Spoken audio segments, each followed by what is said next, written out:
এমন কিছু একটা করে দাও মালিক, যাতে আমি তোমার সারা জীবনের জন্য তোমার কাছে আরও একবার কৃতজ্ঞ হয়ে যাই। আমার মন খারাপ তোমার থেকে ভালো কেউ জানে না। তুমি আমার ধৈর্যগুলোর ফল দাও মালিক। জাইন অপেক্ষায় আছে এমন এক চমকপ্রদ কিছু দেখার, যা সে কখনো কল্পনাতেও আনেনি। এই অপেক্ষা সে কবুল বলে সেই অপরিচিত রমণীকে নিজের নামের সাথে জড়ানোর আগ পর্যন্ত করবে। জাইন, হলো তোমার? লেট হয়ে যাচ্ছে তো আব্বু। মায়ের ডাকে জাইনের হুঁশ ফিরে। সে ড্রেসিং টেবিলের সামনের দিকে টিস্যু নিয়ে মুখটা মুছে নেয়। তারপর মাথার পাগড়ি আরেকবার ঠিক করে নিয়ে দরজা খুলে বের হয়ে আসে। মুখে জোড়াতালের হাসি ফুটিয়ে বলে, আমি রেডি আম্মু, চলো যাওয়া যাক। হানিয়া ছেলেকে মন ভরে দেখতে থাকে। তার ছোট্ট জাহান জাইনের আজ বিয়ে। এই তো সেদিন না সে জানতে পারলো তার গর্ভে তার আর জাভিয়ানের ভালোবাসার অংশ ঠাঁই নিয়েছে। সেদিন কি কান্নাটাই না কাঁদলো দুজন। তারপর আস্তে আস্তে বাবার পাগলামি ভরা ভালোবাসা আর মায়ের উজাড় করা স্নেহ বড় হতে শুরু করলো তারা। দিন কত তাড়াতাড়ি চলে যায়, তাই না? হানিয়া যেটাকে সেদিন মনে করছিল, সেই দিনটা ছিল আজ থেকে আরও ২৬ বছর আগে। মাঝেতেই ২৬টা বছর, দুই যুগেরও বেশি হয় কেমনে পার হয়ে গেল তার টেরই পেল না। হানিয়া ছেলে দুই গাল হাতে রেখে তার মাথাটা নিজের মুখের কাছে এনে কপালে স্নেহের পরশ দেয়। তারপর কিছু একটা বিড়বিড়ে পড়ে তার মাথা থেকে শুরু করে পুরো শরীর ভুর দেয়। চোখে অশ্রু নিয়ে বলে, আমার জাহান জাইনটা কবে এত বড় হয়ে গেল, টেরই পেলাম না। আজ তাদের বিয়ে, কয়েকদিন পর আমি দাদি হব। ভাবতেই মনটা ভরে উঠেছে খুশিতে। জাইন মায়ের চোখে চোখ রাখাই ছিল। সে সহজে বুঝতে পারে আজ তাদের মা কতটা খুশি তাদের জন্য। মায়ের খুশি দেখে জাইনের মনে প্রশান্তির হাওয়া বয়ে যায়। কিন্তু পরক্ষণে আদিবার কথা মনে করেই বুক চিনচিনিয়ে ব্যথা করতে শুরু করে। এরই মাঝে জাভিয়ান তড়িঘড়ি করে এসে বলে, কি হলো নাকি তোমাদের? সেন্টার পৌঁছাতে তো টাইম লাগবে, চলো তাড়াতাড়ি। হানিয়া নিজের চোখের পানি মুছতে মুছতে বলে, হ্যাঁ, এই তো রেডি। জাইন, তোমরা এখনই রওনা দিয়ে দাও। জাভিয়ান হানিয়ার কথা শুনে বলে, আমরা রওনা হব মানে? তুমি যাবে না আমাদের সাথে? হানিয়া হালকা হেসে বলে, মায়েদের ছেলের বিয়ে দেখতে হয় না, জানো না? এখন কথা না বাড়িয়ে রওনা দাও তো আপনারা। জাভিয়ান হানিয়ার এমন কথা শুনে প্রচণ্ড রেগে যায়। সে রাগান্বিত গলায় বলে, দেখো, মেজাজ খারাপ করবে না আজকের মতো একটা দিনে। আমি অবাক হয়ে গেলাম তোমার কথা শুনে। এসব কুসংস্কার তুমি কবে থেকে মানা শুরু করলে? যাবে থেকে নিজে মা হয়েছি তবে থেকে। আমার যা কাছে সব কিছুই আগে, আমার পরিবার ও সন্তানের সুরক্ষা। জাহিন মায়ের আঁচল নিজের হাতে পেঁচিয়ে বলে, তুমি না গেলে আমিও যাব না। এখন তুমি ডিসাইড করো তুমি যাবে কিনা। আর আমি কিন্তু সিরিয়াস আম্মু আজ। হানিয়া জাইনের কাজ আর কথায় হেসে দেয়। সে হাসতে হাসতে বলে, একটু পর বউয়ের আঁচলে বাধা পড়বে যে ছেলে, সে নাকি এখন মায়ের আঁচল ধরে ঘুরছে। জাহিন হানিয়ার কথা শুনে রেগে যায়। সে গম্ভীর গলায় বলে, আমার মা আমার কাছে সবার আগে।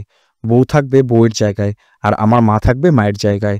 আমার মা বউ আর মায়ের মধ্যে সমতা কিভাবে করতে হয় তা আমাদের শিখিয়েছে। তাই এইসব কথা বলে লাভ নেই। জাভেন হানিয়া জাইনের কথা শুনে তৃপ্তির হাসি দেয়। হানিয়া তাদের বাপ বেটাকে কত করে বোঝায় সে যাবে না, কিন্তু ঘাড়তারা তালুকদাররা বুঝলে তো। এরে মাঝে স্পর্শ আবরারা বাকিরা এসে জাভেন আর জাইনের সাথে তাল মেলায়। হানিয়া না পেরে বলে, জাহানটা তো এখনো এলো না।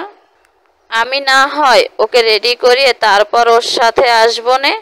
স্পর্শ ফট করে বলে ওঠে, তুমি যাও জাইনদের সাথে, আমি আর আশিয়ানের বাবা জাহানকে নিয়ে আসবো নে। একটু আগেও নিয়ে জাহানকে ফোন দিয়েছিল, প্রায় এসে পড়েছে। আধা ঘন্টার মতো লাগবে নাকি? আমি ওকে ফ্রেশ করিয়ে খাইয়ে রেডি করিয়ে নিয়ে আসবো, তুমি টেনশন করো না তো। স্পর্শ কথার পর হানিয়া না বলার আর কোনো সুযোগ পায় না। অগত্যা থাকে জামিয়ান জাইনের সাথে রওনা হওয়া লাগে।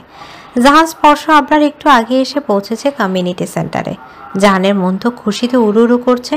সে অপেক্ষায় আছে এই সময়টায় যখন সে তিন কবুল বলার মাধ্যমে তার প্রেয়সীকে নিজের রানী করে নেবে। জাহান আসার কিছুক্ষণ পরই বরকনেদের স্টেজে আনা হয়। হাসি ঠাট্টায় মেতে থাকা হলরুম গম্ভীর রূপ ধারণ করে। জাহান বড় হলেও জাইনের বিয়েটা আগে পড়ানো হয়। জাবিয়ান হানিয়া জাহিনের পাশে এসে দাঁড়ায়। জাহিন এক প্রকার হতাশ হয়ে সব আশা ছেড়ে দিয়ে নিজেকে প্রস্তুত করে সারা জীবন ভালোবাসা না পাওয়ার অনলে জানার জন্য। জাহিন আর কনেকে মুখোমুখি বসানো হয়। তাদের মাঝে ফুল দিয়ে বানানো একটা পর্দা। কাজী আগে কনের কাছে যায় তার সম্মতি নেওয়ার জন্য। জাহিন নিজের ভাবনা এতটাই অন্যমনস্ক ছিল যে এরই মাঝে কনের কবুল বলা হয়ে গিয়েছে। এবার কাজী আসে জাহিনের কাছে। কাজী সাহেব বলা শুরু করেন, জাহিন তালুকদার হায়াত, আপনি কি আদিব মাহমুদের একমাত্র কন্যা?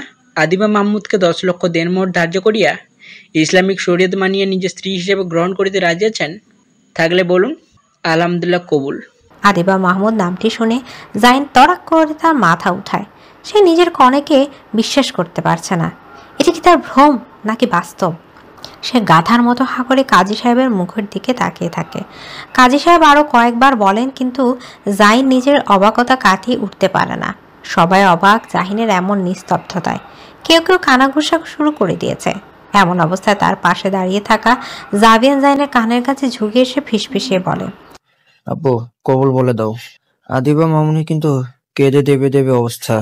জাহিন বাবার কথা শুনে একবার তার মুখের দিকে তাকায়, তারপর হুট করে হুড়মুড়িয়ে পরপর 3 বার কবুল বলে দেয়। কবুল কবুল কবুল। তার এমন কাজে সে যেমন ব্যাকুল হয়ে যায়, তেমনি উপস্থিত সকলেও।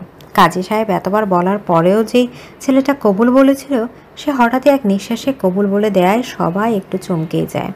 তারপর হঠাৎই সবাই হা হা করে হেসে দেয়। হাসাহাসি থামিয়ে সদ্য বিয়ে করা বর বউকে মুখোমুখি করা হয়। তাদের মাঝে থাকা ফুলের পর্দাটা সরিয়ে দেওয়া হয়। জাহিন নিজের জায়গা ছেড়ে আদিবার সামনে এসে দাঁড়ায়। তারপর আদিবার মুখের উপর থেকে ঘোমটাটা সরিয়ে দেয়। কনের সাজে থাকা প্রেয়সীকে দেখে জাহিন কয়েক মুহূর্তের জন্য নিজের আশেপাশে সব কিছু ভুলে যায়। ড্যাব ড্যাব করে তাকিয়ে থাকে আদিবার দিকে। তার নিজের অজান্তেই মুখ দিয়ে বের হয়ে যায়। আদিবাও তাদের আশেপাশে দাঁড়িয়ে থাকা কাজিন সমাজ জাহিনের কথাটা শুনে ফেলে। আদিবার এমন কথায় লজ্জায় নিজের মুখটা আরও নামিয়ে নেয়। মাশাল্লাহ, এ তো সাক্ষাৎ জান্নাতের হুর। অন্যদিকে কাজিন সমাজ ও হো বলে চেঁচিয়ে ওঠে। জাহিন তেমন তাদের চেঁচামেচিতে ঘোর ভাঙে। সে নিজেও কিছুটা লজ্জা পেয়ে গিয়েছে। পরপর 2 বার বোকার মতো কাজ করায়। জাহিন আদিবার পাশে বসে পড়ে। জাবিয়ান জাহিনের কাঁধে হাত রেখে বলে, কি বলেছিলাম না, তোমাদের কোনো খারাপ চাওয়ার আগেই আমরা যে নিঃস্ব হয়ে যাব? মিলল তো আমার কথার সাথে? জাহিন বসা থেকে উঠে বাবাকে জড়িয়ে ধরে। তার চোখ দিয়ে সুখের অশ্রু গড়িয়ে পড়ে জাবিয়ানের কাঁধে। সে আলিঙ্গনরত অবস্থায় বলে, থ্যাংক ইউ বাবা, thank you so much. You are the best father in the world. Jabian জাহিনের কাঁধ চাপড়ে তাকে সান্ত্বনা দেয়। তারপর তাকে নিজের জায়গায় বসিয়ে হানিয়া জাবিয়ান জাহানের কাছে এসে দাঁড়ায়। কাজী সাহেবও কনের কাছে গিয়ে তার সম্মতি নিয়ে আসেন। তারপর জাহানের কাছে এসে পূর্বের মতো বলতে শুরু করেন, জাহান তালুকদার হামজা, আপনি কি রাহাত চৌধুরীর একমাত্র মেয়ে? রাহানুমা চৌধুরী রাহাতকে 10 লক্ষ টাকা ধার্য করিয়া ইসলামিক শরীয়ত মানিয়ে নিজের স্ত্রী হিসেবে গ্রহণ করিতে রাজি আছেন? রাজি থাকলে বলুন, আলহামদুলিল্লাহ, কবুল। জাহান কনের নামের জায়গায় রাহার নাম শুনে বড় বড় চোখে তাকিয়ে থাকে কাজী সাহেবের দিকে। মানে কি, মেহেরিমানা তার বউ? তাহলে তার জায়গায় রাহা কেন? কাজী সাহেবও সকলে ভাবে জাহানও হয়তো জাহিনের মতো চমকে গিয়েছে, কিন্তু বিষয় তো তা না। জাহান অবাক চোখে তার বাবা মায়ের দিকে তাকায়। দেখতে পায় তারা হাসি হাসি মুখে তার দিকে তাকিয়ে আছে। কাজী সাহেব বাবারও কথাগুলো জাহানকে বললে জাহান নিজের জায়গা থেকে উঠে দাঁড়ায়। তার পুরো শরীর কাঁপছে। সে কাঁপা কাঁপা গলায় বলে, আমি এই বিয়ে করতে পারবো না। সকলের হাসি তামাশা নিমিষে শান্ত হয়ে যায়। এবার বাকিরা জাহানের দিকে অবাক চোখে তাকিয়ে থাকে। জাবিয়ান হানিয়া জাহানের কাছে এসে বলে, কি বলছো তুমি এসব জাহান? কেন বিয়ে করতে পারবে না রাহাকে তুমি? কারণ আমি আমার ভালোবাসার মানুষটিকে ছাড়া আর কাউকে নিজের স্ত্রী হিসেবে মানতে পারবো না বাবা। হ্যাঁ, তো তোর সাথেই তো হচ্ছে তোমার বিয়ে। হ্যাঁ, ভালোবাসার মানুষ রাহা মামুনির সাথেই তো আমরা তোমার বিয়ে ঠিক করেছি।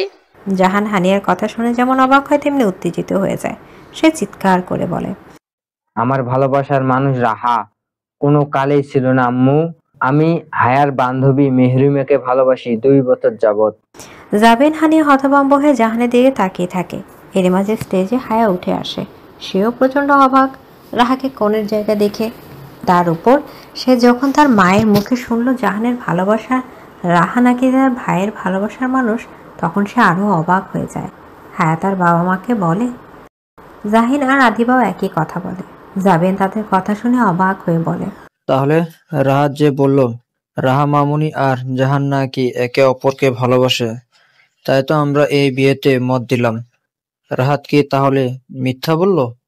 কথাটা বলে জাবিয়ান সহ সকলে রাহাতের দিকে প্রশ্নবোধক দৃষ্টিতে তাকায়। এদিকে রাহাত ভাবতেও পারেনি তার তরি তীরে এসে এমন বাজেভাবে ডুবে যাবে।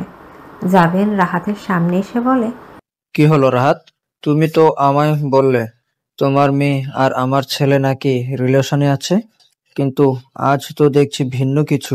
তুমি আমাকে মিথ্যে বললে কেন? রাহাতের মুখে কোনো কথা নেই, সে আমতা আমতা করতে থাকে। জাবেন এবার প্রচণ্ড রেগে যায়। কথা যখন তার পরিবারের সম্মান আর তার ভালোবাসার মানুষগুলোর সুখের বিষয় হয়, জাবেন তখন অ্যাকচুয়াল পরিমাণ কম্প্রোমাইজ করতে রাজি নয়। সে রাগী গলায় চেঁচিয়ে বলে, কি হলো বলছো না কেন? কেন আমাদের মিথ্যা বললে? কেন এমন ছলাকলা করে আমার ছেলের সাথে তোমার মেয়ের বিয়ে দিচ্ছিলে? চুপ করে আছো কেন, বলো। সেন্টারে উপস্থিত সকলে জাবিয়ানের এমন রাগ দেখে অবাক হয়ে যায়। একসময় এমন রাগী জাবিয়ানকে দেখে সকলের অভ্যাস থাকলেও সময়ের সাথে সাথে তারা ভুলে গিয়েছিল জাবিয়ান কতটা রাগী ও ভয়ঙ্কর। সন্তান হওয়ার পর জাবিয়ান ভুলেও কখনো তাদের সামনে রাগারাগি করতো না, তাই তার সন্তানেরা বাবার এমন রাগী সত্তার সাথে পরিচিত নয়। জাহান, জাহিন, হায়া তিনজনই বাবার এমন রাগ দেখে অবাক ও ভয় পেয়ে যায়। এরই মাঝে সকলকে শুনতে পায় এক নারী কণ্ঠস্বর। সে বলে, আপনার সকল প্রশ্নের উত্তর আমার কাছে আছে মিস্টার তালুকদার।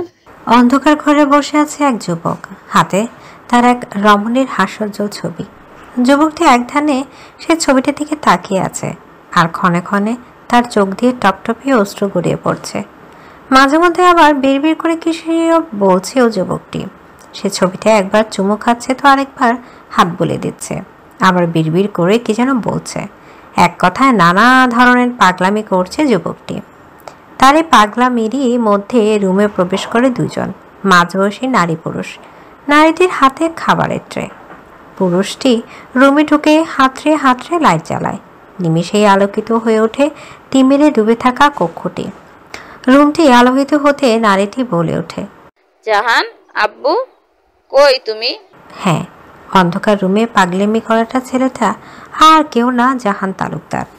জাবিয়ান তালুকদার আর হারিয়ে মির্জার বড় ছেলে, যে কিনা তার প্রেয়সীকে হারিয়ে অনেকটাই ভেঙে পড়েছে।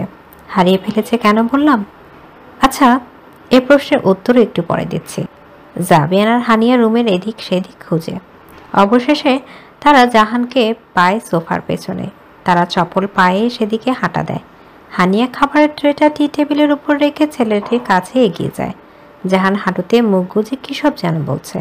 তারা দুজন শুনতে পায় না তা। হানিয়া ছেলের এমন অবস্থা দেখে ভেঙে পড়তে চায়। কোনো মা কি ছেলের এমন দুরবস্থা দেখতে পারবে না। হানিয়া পারছে না ছেলের এমন করুণ অবস্থা, কিন্তু সে ভেঙে পড়ে না। সে ভেঙে পড়লে তার ছেলে যে আরও ভেঙে পড়বে, সেই সাথে তার সাজানো গোছানো সংসারটাও। জাবিয়ান হানিয়া ছেলের পাশে বসে পড়ে। হানিয়া জাহানের মাথায় হাত বুলিয়ে দিয়ে বলে, আব্বু, কি করছো এখানে? মায়ের আদর মাখা ডাকে জাহান সাড়া না দিয়ে পারে না। সে হাঁটু থেকে মুখ তুলে তার দিকে তাকায়। উস্কো খুস্কো চুল, বড় বড় দাড়ি, লাল লাল ফোড়া চোখে জাহানকে দেখে হানিয়ার বুকটা ধক করে ওঠে। সবসময় পরিপাটি হয়ে থাকা ছেলের এমন করুণ অবস্থা সে কিছুতেই মেনে নিতে পারছে না। জাহানের এমন মুখশ্রী দেখে হানিয়ার চোখে অশ্রুরে এসে ভিড় জমায়। হানিয়া অনেক কষ্টে অশ্রুগুলো গড়িয়ে পড়া থেকে বিরত থাকে। সে আঁচল উঠিয়ে জাহানের চোখ মুছিয়ে দিয়ে বলে, নিজের কি অবস্থা করেছো দেখছো একবার? এটা কি আমার সেই জাহান যে কিনা সকলের প্রতিকূল মুহূর্তেও ধৈর্য ধারণে করে বুদ্ধি খাটিয়ে কাজ করত? সেই জাহান আর এই জাহানের মধ্যে তো আমি আকাশ পাতাল দেখতে পারছি। তুমি কি বুঝতে পারছো তোমার এই অবস্থা দেখে আমরা দুজন কতটা কষ্ট পাচ্ছি? এমন করো না আব্বু, সন্তানের এমন অবস্থা দেখা কতটা কষ্টের তুমি তা হয়তো জানো না। কথাগুলো বলতে বলতে হানিয়ার চোখ বেয়ে অশ্রু গড়িয়ে পড়ে। সে অনেক চেষ্টা করেও সেগুলো আর আটকাতে পারে না। এদিকে মায়ের কথা আর চোখের পানি দেখে জাহানও নিজেকে আর আটকাতে পারে না। সে মায়ের কোলে মুখ গুজে হু হু করে কেঁদে দেয়। কাঁদতে কাঁদতে বলে, আমি কি করব আম্মু বলো? নিজেকে আমি কিছুতেই সামলাতে পারছি না। ও কোথায় গেছে, কোথায় গেল? আমি তো ওকে কম ভালোবাসিনি, তাও কেন আরেকজনের কথায় প্রভাবিত হয়ে আমার ছেড়ে চলে গেল? ও তো জানতো আমি ওকে আমার সবটা দিয়ে ভালোবেসেছিলাম, তাই ভালোবাসার এই দাম দিল। আম্মু, আম্মু ওকে আমার কাছে এনে দাও। আমার দম বন্ধ হয়ে যাচ্ছে ওকে ছাড়া। ও কেন আমার মতো করে ভালোবাসলো না কেন? সন্তানের এমন মন ভাঙা আর্তনাদে জাবিন হানিয়ার হৃদয় কেঁপে ওঠে। জাবিনের মনে পড়ে যায় আজ থেকে 27 বছর আগে তার করা পাগলামিগুলোর কথা। সেও তো তার প্রিয়সীকে হারিয়ে এমনভাবে তার বাবার বুকে পড়ে আবদার করছিল তার বাবা যাতে তার প্রিয়সীকে খুঁজে এনে দেয়। আজ 27 বছর পর তার ছেলেও একইভাবে আবদার করছে। জাবিন কোনোদিন নিজের স্বপ্নেও ভাবেনি তার কোনো সন্তান তারই মতো ভালোবাসার মানুষটিকে হারিয়ে এমন উন্মাদনা গ্রহণ করবে। জাবিন বড় বড় নিঃশ্বাস ফেলে নিজেকে স্বাভাবিক করার চেষ্টা করে। মনের গহীন থেকে কেউ একজন বলে উঠছে, তোর সন্তানের এই বেহাল অবস্থার জন্য তুই একমাত্র দায়ী। জাডিয়ান, কেমন পিতা তুই? সন্তানের মনের খবর তো রাখিসই না, উল্টো তার কান্নার কারণ হয়ে দাঁড়াস। ধিক্কার তোকে জাডিয়ান, ধিক্কার। তুই সারা জীবন অন্যের কান্নার কারণ হয়ে আসলি। এসব উল্টাপাল্টা কথা ভেবে জাভিয়ানও ভেঙে পড়তে চায়। তার চোখের পানিও আজ বাঁধ ভেঙে গিয়েছে। নিজেকে আজ ব্যর্থ মনে হচ্ছে। সে যদি আরেকটু খোঁজ খবর নিত, ছেলের সাথে খোলাখুলি এই বিষয়ে কথা বলতো, তাহলে হয়তো তার সন্তান আজ এত কষ্ট পেত না। আপাত দৃষ্টিতে এই কথাগুলো সঠিক মনে হলেও কথাগুলো কি আসলে শতভাগ সঠিক আমি বলবো না, কারণ রাহাতদের সাথে জাভিয়ানদের আজকাল সম্পর্ক না, কিন্তু বলতে গেলে 3 যুগেরও অধিক সময় ধরে তার বিজনেস ও পারিবারিকভাবে পরিচিত। একটা সময় রাহাত কিন্তু জাবিন হানিয়া অনেক সাহায্য করেছিল। অতীতে সেই সাহায্য আরও বিভিন্ন কারণে তারা রাহাতকে বিনা প্রশ্নে চোখ বন্ধ করে বিশ্বাস করত। এই বিশ্বাসকে পুঁজি করে রাহাত তাদের সাথে এমন জঘন্য একটা কাজ করে যা তারা কখনো ভাবতে পারেনি। এসব কথা হানিয়া জাবিয়ানকে বিগত কয়েকদিনে 1000 বার বলেছে, যখন কিনা জাবিয়ান জাহানের এই অবস্থার জন্য নিজেকে দায়ী করে এসেছে। কিন্তু জাবিয়ান তো জাবিয়ানই, সে নিজেকে অযথা দোষারোপ করে ভেতরে ভেতরে গুমড়ে গুমড়ে মরছে। জাবিয়ান জাহানের চুলগুলোর হাত বুলে দিতে দিতে বলে, আমি সরি বাবা, আমার জন্য আজ তোমায় এতটা কষ্ট পেতে হচ্ছে। বাবাকে ক্ষমা করে দিও সোনা। বাবার কথা শুনে জাহান মায়ের কোল থেকে মাথা তুলে আস্তে আস্তে নিজের চোখের পানি মুছে দিয়ে জাবিয়ানের চোখের পানিও মুছে দেয়। ভাঙা গলায় বলে, তুমি নিজেকে শুধু শুধু দোষ দিচ্ছ কেন বাবা? তুমি তো রাহার আঙ্কেলের বিশ্বাস করেই আমার সারপ্রাইজ দিতে গিয়েছিলে, কিন্তু রাহার আঙ্কেল তোমার ধোঁকা দিল। প্লিজ বাবা, নিজেকে অযথা ব্লেম করো না। আসলে আমি ভালো তো বাসলাম ঠিকই, কিন্তু সেই ভালোবাসার কোনো জোর ছিল না হয়তো, যার কারণে একটা দমকা হাওয়া সব উড়িয়ে নিয়ে গেল। কথাগুলো বলতে বলতে জাহানের চোখ দিয়ে আবারও অশ্রু গড়িয়ে পড়ে। জাবিয়ান ছেলের চোখ মুছিয়ে দিয়ে বলে, তোমার ভালোবাসায় অবশ্যই জোর আছে। তালুকদাররা আর যাই হোক, কাউকে ভালোবাসলে নিজের সবটা দিয়ে বাসে। তোমার চোখের সামনে সেই উদাহরণ আছে। আর এটা একটা পরীক্ষা মাত্র বাবা, তোমার ধৈর্যের পরীক্ষা। উপরওয়ালা দেখতে চাইছেন তুমি কি আসলেই তার উপর ভরসা করে ধৈর্য রাখতে পারো কিনা। কিন্তু তুমি করছোটা কি? অধৈর্য হয়ে নিজেকে সব কিছু থেকে গুটিয়ে নিয়েছো। এমনটা করলে কি তুমি পরীক্ষায় পাশ করবে? না, বরং বাজেভাবে ফেল করবে। তোমার জাহান আজ পর্যন্ত কোনো পরীক্ষায় ফেল করেনি। জাহান ছলছল চোখে বাচ্চাদের মতো করে বলে, আমি কি করব তাহলে বাবা? আমি মানতে পারছি না মেহেরিমা অন্য একজনের প্ররোচনায় আমায় ছেড়ে চলে গিয়েছে। কোথায় গিয়েছে সেটাও তো জানি না।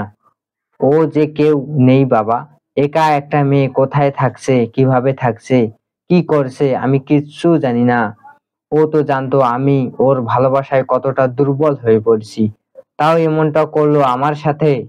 তোমার ভালোবাসাকে নিজের দুর্বলতা না বানিয়ে নিজের শক্তিতে রূপান্তর করো।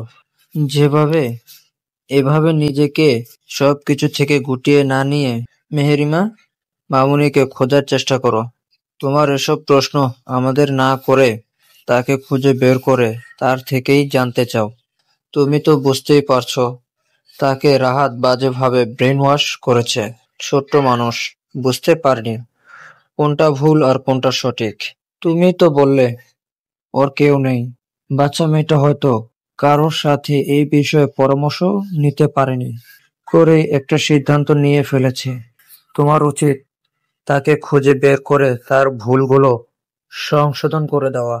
জাহান মন দিয়ে বাবার কথাগুলো শোনে, মাথা ঠান্ডা করে ভেবে দেখে আসলেই তো মেহেরিমা বরাবরই ঠান্ডা ও লাজুক স্বভাবের একটা মেয়ে।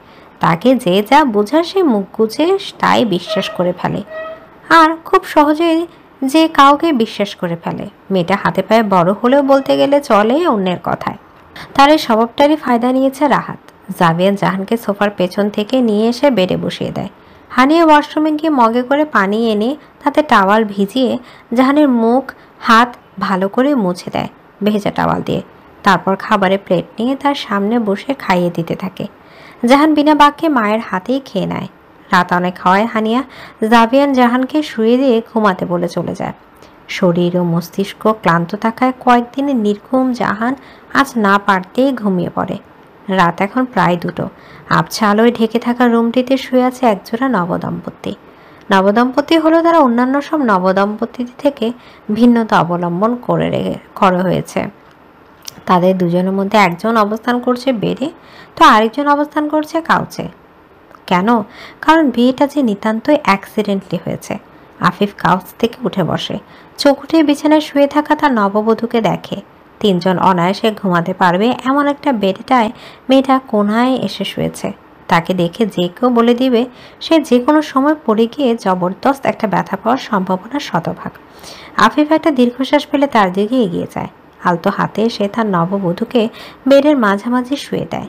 যখন সে তাকে শুয়ে দিয়ে চলে আসতে নিবে, তখনই রমণীটি আফিফের এক হাত শক্ত করে আঁকড়ে ধরে বিড়বিড়িয়ে কিছু বলতে শুরু করে।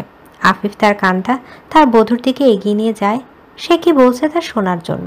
মেয়েটি বলছে, আপনি আমায় কেন ভালোবাসলেন না জাহান? কেন? আমি তো আপনাকে ছাড়া আর কারোর কথা ভাবতেও পারছি না। কারণ না, কি আছে ওই মেহরিমার মধ্যে যা আমার মধ্যে নেই? এরপর আরও কিছুক্ষণ বিড়বিড়িয়ে কথা বলতে বলতে একসময় রমণীটি চুপ হয়ে যায়। আফিফকে আঁকড়ে ধরা হাতটাও ঢিলে হয়ে যায়। আফিফ খুব সাবধানে তার হাত ছাড়িয়ে নিয়ে রাহার গায়ে ব্ল্যাঙ্কেট জড়িয়ে দিয়ে চলে যায় ব্যালকনিতে। হ্যাঁ, রাহাই আফিফের বউ, যার সাথে বিয়ের দিন অনাকাঙ্ক্ষিতভাবে আফিফের বিয়ে হয়। আফিফ ব্যালকনিতে রাখা ইজি চেয়ারে গায়ে এলিয়ে দিয়ে চোখ জোড়া বন্ধ করে নেয়।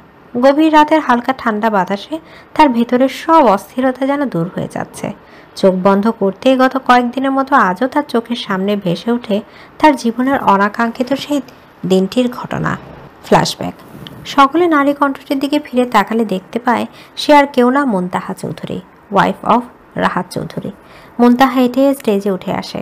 জাবিয়ানদের সামনে দাঁড়িয়ে কিছুটা চাপা গলায় বলে, আমি আপনার সবটা খুলে বলছি, কিন্তু সেটা একান্ত ব্যক্তিগতভাবে।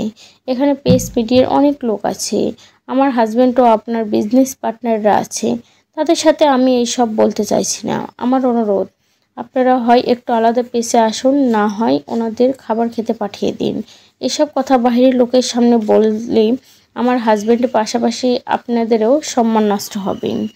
জাবিয়ান রেগে বলে, যেখানে আমার পরিবারের সুখের বিষয়ে কথা হচ্ছে সেখানে আমি জাডিয়ান তালুকদার কারো তোয়াক্কা করি না।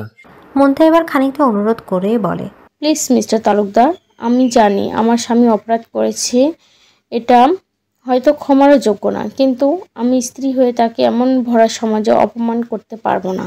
আর আপনারও তো সত্যি জানতে চান, তাই আমার অনুরোধ, আপনার হলটা কিছু সময়ের জন্য খালি করানোর ব্যবস্থা করেন। মুনতাহার অনুনয় করে বলে কথাটা জাবিয়ান ফেলতে পারে না। সে অ্যানাউন্সমেন্ট করে কিছুক্ষণের মধ্যে দ্বিতীয় বিয়েটা হচ্ছে। একটু ভুল বোঝাবুঝি হয়েছে তাদের মধ্যে, সেটা তারা ব্যক্তিগতভাবে সমাধান করতে চায়। গেস্টরা যেন ততক্ষণে খাবারের পর্বও সেরে ফেলে। আবরার আর আয়মান দায়িত্ব নেয় গেস্টদের খাবারের। তারা দুজন মিলে গেস্টদের নিয়ে যায়। কয়েক মিনিটের মধ্যে হলটা খালি হয়ে যায়। এবার জাবিয়ান বলে, বলুন মিসেস চৌধুরী, আপনার হাজবেন্ড কেন আমাদের এমন ধোঁকা দিল? প্রীতি চেয়েও অন্ধ হয়ে এমনটা করেছি। মানে খোলাসা করে বলেন একটু। আমার হাজবেন্ড আমাদের মেয়েকে নিজের জীবনের চাইতেও বেশি ভালোবাসে। ছোট থেকে তার সব ছোট বড় ভালো খারাপ আবদার মেনে এসেছি। সে এইসব নিজের ভালোবাসা জাহির করার একটা মাধ্যমে মনে করলেও সে হয়তো ভাবতে পারেনি এতে মেয়েটা কতটা বিগড়ে যাচ্ছে। কিছুদিন আগে হঠাৎ রাহার নাওয়া খাওয়া অফ করে নিজের ঘর বন্দি করে নেয়। একদিন তো এমন অসুস্থ হয়ে পড়েছিল, আমরা দরজা ভেঙে ঘরে ঢুকে দেখি ও অজ্ঞান হয়ে মাটিতে পড়ে আছে। এরপর ওদের বাবা মেয়ের মধ্যে কি কথা হয় জানি না। গত সপ্তাহে আমায় রাহার বিয়ের কথা জানায়। সে জানায় জাহানকে নাকি রাহার পছন্দ করে, তাই আপনারা বন্ধুত্বটা আরও পাকাপোক্ত করতে সে তাদের দুজনের বিয়ে দিতে চায়। আমি তো জানতাম ছেলে হিসেবে জাহানের চেয়ে ভালো ছেলে আমার হয়তো দুটো পাবো না। তার কথা মেনে নিয়ে আমি বিয়ের প্রস্তুতি শুরু করি, কিন্তু তার এই কাজের পেছনে যে কতটা ঘৃণ্য এক সত্য লুকিয়ে আছে তা আমি জানতে পারি কাল যখন কিনা সবটা আমার হাতের বাহিরে চলে গিয়েছিল। সবাই অবাক হয়ে মুন্তাহার কথা শুনতে থাকে। এরই মাঝে আয়মান আর আবরার এসে পড়ে গেস্টের ওখান থেকে। তারা সবাই খাচ্ছে। মুন্তাহা আবার বলা শুরু করে, কাল রাতে আমি রাহার কাছে ঘুমাতে গেলে দরজার সামনে শুনতে পাই ও ওর বান্ধবীকে বলছে রাহাত কিভাবে মেহরিমাকে জাহানের থেকে দূরে করেছে। মেহরিমা নাকি এতিম মেয়ে। এই কথাটাকে কেন্দ্র করে সে মেহরিমাকে বুঝিয়েছে এমন প্রীত পরিচয়হীন মেয়ের সাথে জাহানের মতো একজন বিজনেসম্যানের ছেলেকে মানায় না। রাহাত মেহরিমাকে তাদের আর্থিক অবস্থাটাও খুবই সূক্ষ্মভাবে বুঝিয়ে দেয়। মেয়েটা নাকি একটু বোকাশোকা টাইপের। কয়েকদিন ক্রমাগত এসব বুঝিয়ে রাহাত তার মাথাটা বেশ ভালোভাবেই ওয়াশ করে ফেলে, যার কারণে আজ মেহরিমের জায়গায় রাহার বসে আছে। আর হ্যাঁ, রাহা তার বাবাকে এটাও জানায় যে জাহান আর মেহরিমার সম্পর্কের কথা নাকি আপনারা জানেন না। সে এটারই ফায়দা নেয়। সে আপনার কাছে এসে হয়তো বলেছে রাহার জাহান রিলেশনে আছে কি। জাহান লজ্জায় এই কথাটা বলতেও পারছে না আপনাদের, তাই তো মিস্টার তালুকদার? প্রশ্ন যেই জাভিয়ানকে করে মুন্তাহা। জাভিয়ান মাথা নাড়িয়ে তার কথায় সম্মতি দেয়। মুন্তাহার কথা শুনে সবাই হতভম্ব হয়ে যায়। ভালোবাসা ভালো, তাই বলে অন্ধ ভালোবাসা ভালো নয়। রাহাত যেটা করে সেটা মূলত অপরাধ বলা চলে। সব শুনে জাহান তার বাবার কাছে এসে বলে, বাবা, আমি এই বিয়ে করতে পারবো না। মেহরিমা না হলে কেউ আসবে না এই জাহান তালুকদারের জীবনে। তুমি বলো বাবা, মনের একজনকে রেখে আরেকজনের সাথে সংসার করা যায়? হ্যাঁ, করা যায় হয়তো, কিন্তু সুখী হওয়া যায় না। জাভিয়ান জাহানের কাঁধে হাত রেখে আশ্বস্ত করে বলে, চিন্তা করো না বাবা, তোমায় এই বিয়েটা করতে হবে না। তুমি যাকে ভালোবাসো তার সাথেই তোমার বিয়ে হবে। জাহান জাভিয়ানের কথা শুনে তাকে খুশিতে জড়িয়ে ধরে, উচ্ছ্বাসিত গলায় বলে, থ্যাংক ইউ বাবা, থ্যাংক ইউ সো মাচ আমার বোঝার জন্য। তোমরা থাকো, আমি এখনই যে মেহুকে নিয়ে আসছি। জাহান জাভিয়ানকে ছেড়ে ছুট লাগায় মেহরিমাকে আনতে যাওয়ার উদ্দেশ্যে। এরই মাঝে তার পথ আটকে দাঁড়ায় রাহাত। এত সবের পরও রাহাত জাহানের কাছে এসে বলে, বাবা, আমার মেয়েটা তোমায় ভীষণ ভালোবাসে, প্লিজ ওকে ফিরিয়ে দিও না। ও তোমার মন মতো হয়ে চলবে। আমার মেয়েটার বিয়ে ভেঙে দিও না বাবা। তুমি তো একবার দেখেছই বিয়ের আশারে বিয়ে না হওয়া মেয়ের অবস্থা সমাজে কেমন। আমার মেয়ের সাথে এমনটা করো না, আমি তোমার কাছে হাত জোর করে বলছি। জাহান বলে, আঙ্কেল, আমি একজনকে ভালোবাসি। আজ যদি আপনি এমনটা না করতেন তার সাথেই আমার বিয়ে হতো। আমি রাহা আর হায়াকে সবসময় একই নজরে দেখেছি। মনে প্রাণে একজনকে ভালোবাসায় আরেকজনকে আমি কি করে বিয়ে করব বলেন? এতে আমি বা আপনার মেয়ে কেউ সুখী হতে পারবো? তাহলে আমার মেয়ের অবস্থাটাও যে হায়ার মতো হবে। আমার মেয়ে সব সহ্য করতে পারবে না বাবা। কথাগুলো বলতে বলতে রাহাত ঝরঝরিয়ে কেটে দেয়। পুরুষ মানুষ হয়েও আজ রাহাত এতগুলো মানুষের সামনে নিজের চোখের পানি ফেলতে লজ্জা পাচ্ছে না। উপস্থিত সকলেরই খারাপ লাগে তার কান্না দেখে। তখনই আফিফ বলে ওঠে, আপনাদের সম্মতি থাকলে আমি রাহাকে বিয়ে করব। উপস্থিত সকলে ভীষণভাবে চমকে যায়, এমনকি আদিয়াত আফরা আফিফের কাছে এসে বলে, কি বলছিস তুই? ও জাহানকে ভালোবাসে? তোর সাথে ওর বিয়ে হলে তুই সুখী হতে পারবি না। বাচ্চাদের মতো কথা বলিস না। আমি রাহাকে বাধ্য করব আমার ভালোবাসাতে। আমি ওনার ভালোবাসা হাসিল করে নিব আম্মু।